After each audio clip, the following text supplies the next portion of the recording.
L'année dernière, peut-être vous rappelez-vous, on vous avait proposé une expérience un peu particulière, intéressante, je crois. C'était Christine Le Tailleur qui mettait en scène Les Liaisons dangereuses de la Clos et Anne Théron qui a écrit et mis en scène un spectacle qui s'appelait Ne me touchez pas, qui traversait aussi cette même histoire de Merteuil et de Valmont.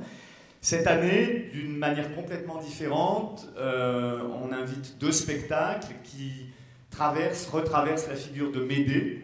On est toujours dans la Grèce antique, mais là avec des écritures très contemporaines, l'une portée par Rainer Müller et l'autre par Jean-René Lemoine. Et donc j'appelle ici Jean-René Lemoine, Anatoly Vassiliev et Natalia Isaeva.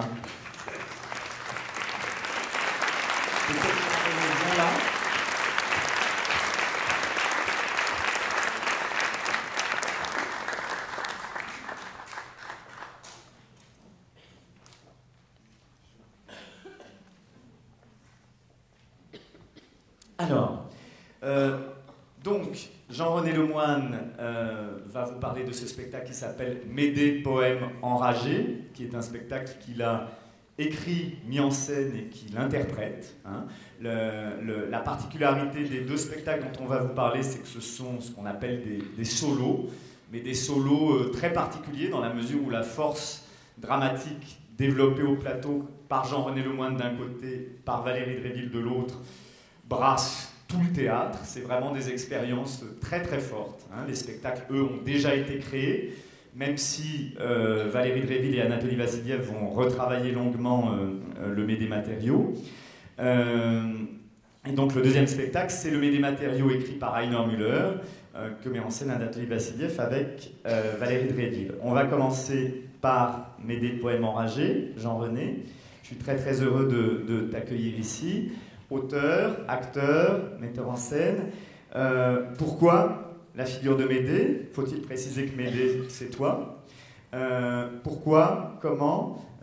Et tout à l'heure, il m'a semblé entendre, quand vous vous êtes rencontrés avec Anatoly, que le spectacle d'Anatoly n'était pas étranger à ce désir de te lancer dans cette aventure. Alors pourquoi? Ta question est extrêmement pertinente, parce que c'est vrai, d'une certaine manière, j'avais décidé de pousser l'audace jusqu'au bout et de dire que Médée, c'est moi.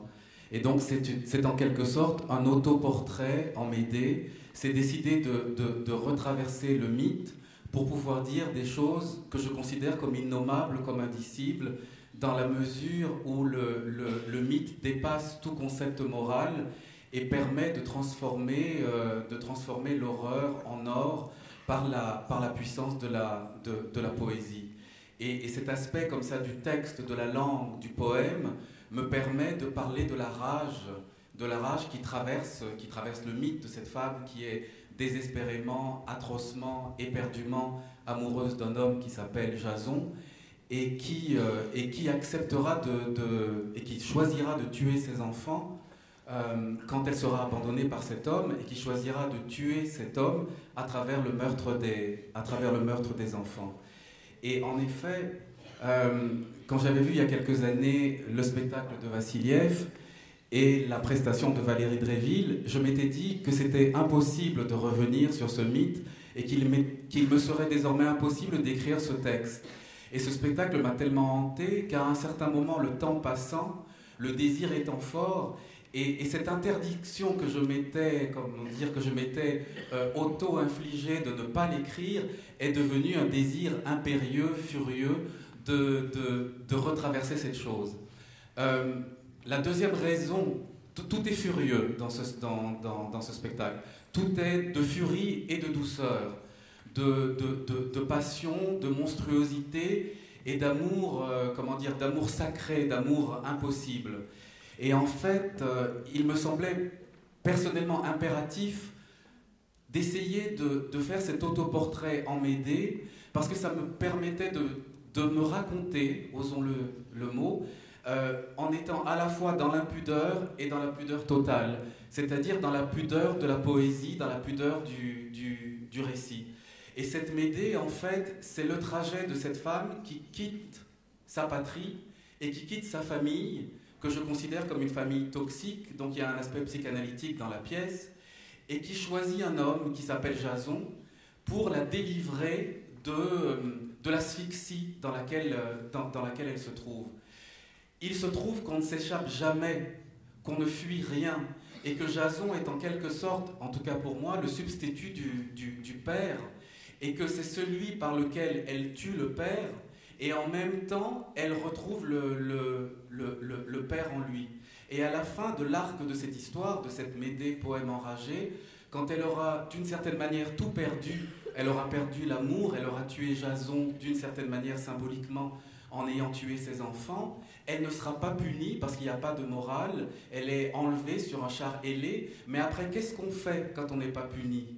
Qu'est-ce qu'on fait quand la souffrance de l'amour en allée est là comme un bloc de douleur inaltérable? Eh bien, on est contraint de revenir à ce qu'on n'a pas voulu voir. Et donc la fin de ce trajet de fureur, c'est le retour au pays natal. Et donc cette Médée est en quelque sorte un cahier sanglant du retour au pays natal, pour paraphraser quelqu'un que j'admire énormément, qui est Aimé Césaire. Et donc il y a cette obligation de revenir à ce qu'on a fui. Et dans le troisième mouvement, parce que c'est une écriture très musicale, en 3 mouvements, dans le troisième mouvement, elle retrouve le père, ce père qu'elle a quitté. Elle retrouve en quelque sorte le frère qu'elle a tué également pour permettre, pour éloigner la flotte du père qui était parti naturellement à sa poursuite.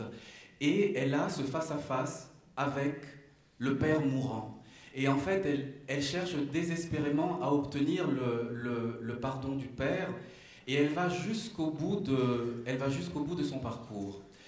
Voilà, le plus brièvement possible, je vous raconte un intime, et c'est un intime que je souhaite partager avec d'autres, à savoir que l'intime en soi ne m'intéresse pas, et que l'essence de ce spectacle, c'est d'avoir les spectateurs comme s'ils étaient le cœur antique, et il m'aide à traverser, en fait. Il m'aide à traverser ces infinis de miroirs, et c'est par l'attention du spectateur que j'arrive à la fin du spectacle, où finalement je suis seul, je suis immobile, parfois je danse, parfois je chante, et donc il y a tout l'aspect de la figure, de la diva, seule au micro, de l'ambiguïté, parce qu'on ne sait plus si je suis un homme, si je suis une femme, je ne le sais plus moi-même pendant que je le joue. Et je suis accompagné tout du long par un musicien-compositeur qui s'appelle Romain Cronenberg, et qui a écrit sa partition pendant que nous étions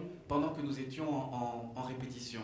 Et après, il y a une autre entrée du spectacle, et cette entrée-là, et ça c'est Médée, c'est la figure de l'étrangère, et c'est la figure de l'étrangère qui décide qu'elle ne veut plus être uniquement la figure de l'étrangère, qu'elle ne veut plus être la figure de l'exotisme, et qu'elle ne veut plus être la représentation que les autres se font d'elle, qu'un certain Occident, on va dire, se ferait d'elle, et elle décide d'être elle-même par la rage qu'elle expose, et par le refus, en fait, de la prison du regard des sociétés de la société dans laquelle elle arrive par son exil. Donc c'est un récit d'amour et c'est un récit d'exil. Et c'est surtout, c'est la tentative de faire un récit d'humanité.